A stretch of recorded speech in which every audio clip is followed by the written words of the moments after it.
One view of the question, from Shafis Ullah Khan, son of Hayat Ullah Khan, in the honoured service of His Highness the Rao Sahib of Qstn, which is in the northern borders of Hindustan and orderly to His Highness, this to Qazi Jamal Uddin, son of Qazi Farish Uddin Khan, in the service of Rao Sahib, a minister much honoured, from that place which they call the Northbrook Club, in the town of London, under the shadow of the Empress, it is written, between brothers and chosen brother can be no long protestations of love and sincerity.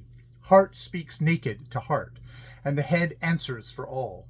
Glory and honour on thy house till the ending of thy years, and a tent in the borders of paradise. My brother, in regard to that for which I was dispatched, follows the account. I have purchased for Rao Sahib and paid £60 in every 100, the things he most desires. Thus, two of the great fawn-coloured tiger dogs, male and female, their pedigree being written upon paper, and silver collars adorning their necks, for the Rao Sahib's greater pleasure, I send them at once by the steamer, in charge of a man who will render account of them at Bombay to the bankers there.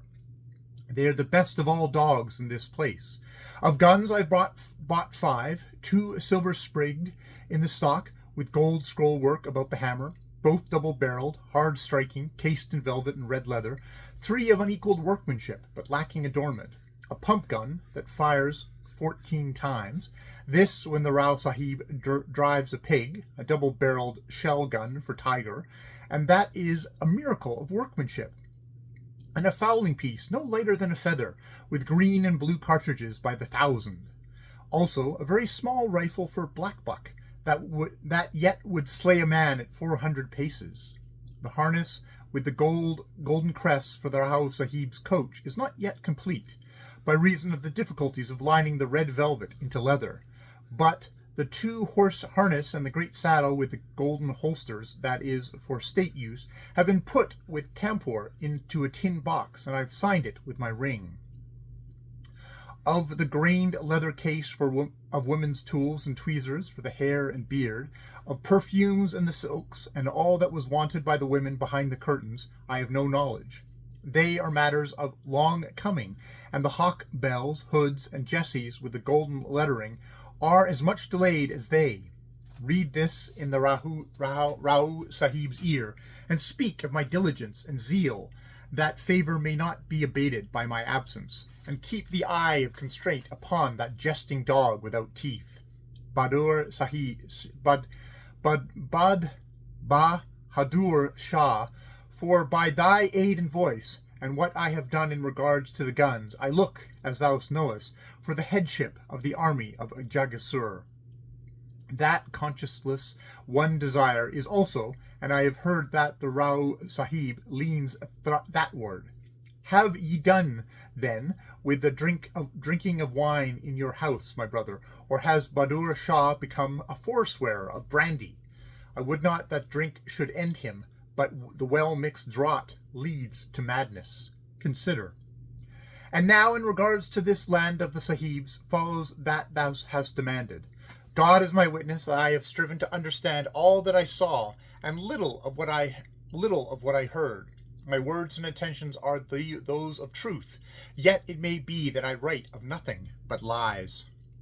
Since the first wonder and bewilderment of my beholding is gone, we note the jewels in the ceiling dome, but latter the filth on the floor. I can see clearly that this town, London, which is as large as all Jagisur, is accursed, being dark and unclean, devoid of sun, and full of low-born, who are perpetually drunk and howl in the streets like jackals, men and women together.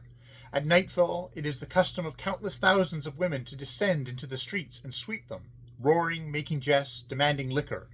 At the hour of this attack, it is the custom of the householders to take their wives and children to the playhouses and the places of entertainment. Evil and good, thus returning home together, do as kind from the pools at sundown. I have never seen any sight like this sight in all the world, and I doubt that a double is to be found on the hither side of the gates of hell. Touching the mystery of their craft, it is an ancient one, but the householders assemble in herds, being men and women, and cry aloud to their God that it is not there, the said women pounding on the doors without. Moreover, upon the day when they go to prayer, the drink places are only opened when the mosques are shut, as who should dam the Jumna River for Friday only. Therefore the men and women, being forced to accomplish their desires in the shorter space, become the more furiously drunk, and roll in the gutters together. They are regarded by those going to pray. Further, and for visible sign that the place is forgotten of God, there falls upon certain days, without warning, a cold darkness, whereby the sun's light is altogether cut off from all the city, and the people, male and female, and the drivers of the vehicles grope and howl in this pit at high noon, none seeing the other, the air being filled with the smoke of hell, sulphur and pitch, as it is written. They die speedily with gasping, and so are buried in the dark. This is a terror beyond the pen, but, by my head, I write of what I have seen. It is not true that the Sahibs worship one God, as do we of the faith, or that the differences in their creed be like those now running between Shia and Sunni. I am but a fighting man, and no darvish, caring, as thou knowest, as much for Shia as Sunni. But I have spoken to many people of the nature of their God. One there is who is the head of the Mny Invntns, and he is worshipped by men in blood-red claws, who shout and become without sense. Another is an image, before whom they burn candles and incense in just such a place as I have seen when I went to Rangoon to buy Burma ponies for the Rao. Yet a third has naked altars facing a great assembly of dead. To him they sing chiefly, and for others there is a woman who was the mother of the great prophet that was before Muhammad. The common folk have no God, but worship those who may speak to them hanging from the lamps in the streets. The most wise people worship themselves, and such things as they have made with their mouths and their hands, and this is to be found notably among the barren women, of whom there are many.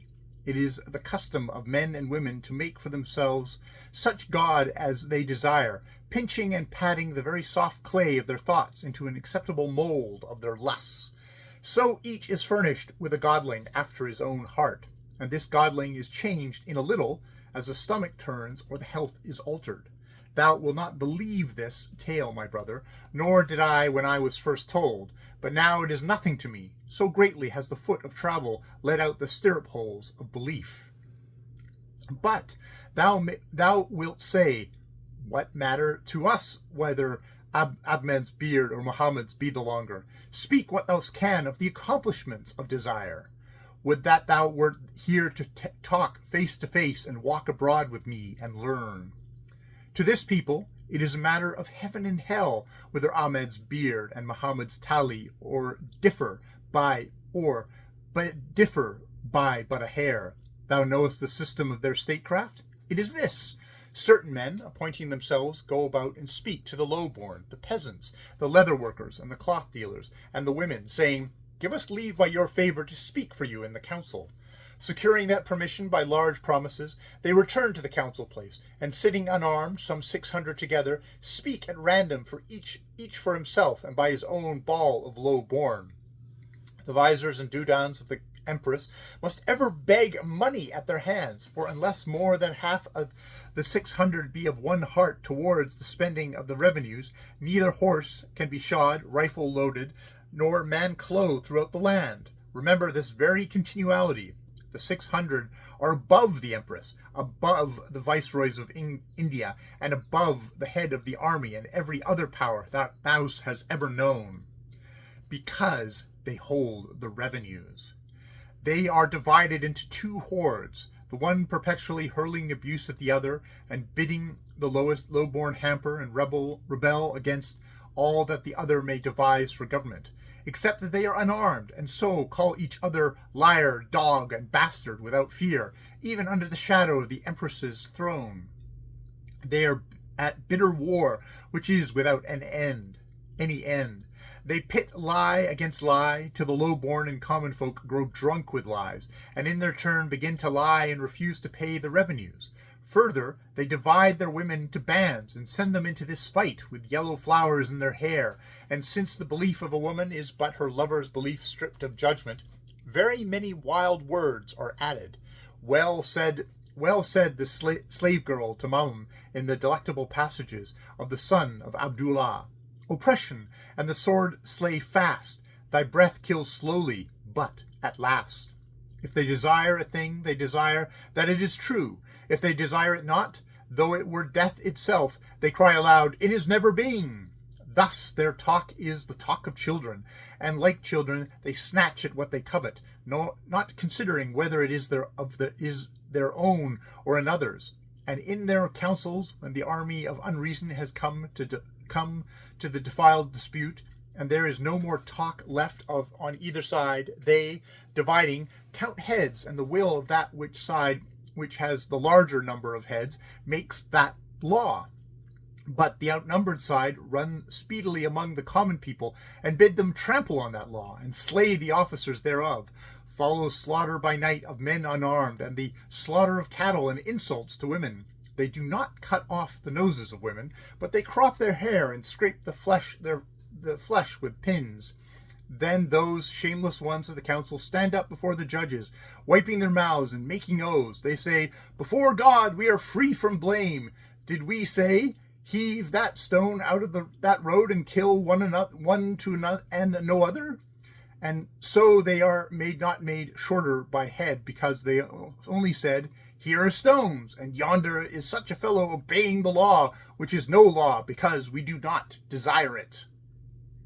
Read this in the Rao Sahib's ear, and ask him if he remembers that season when the Manglot headmen refused revenue, not because they could not pay, but because they judged the cess extreme.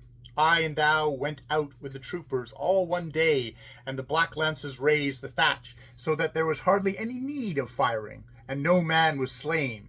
But this land is at secret war and veiled killing. In 5 years of peace they have slain within their own borders and of their own kin more men that would have fallen had the ball of dissension been left to the mallet of the army. And yet there is no hope of peace, for soon the sides again divide, and then they will cause to be slain more men unarmed and in the fields, and so much for that matter, which is to our own advantage. There is a better thing to be told, and one tending to the accomplishment of desire. Read here with a fresh mind after sleep. I write as I understand.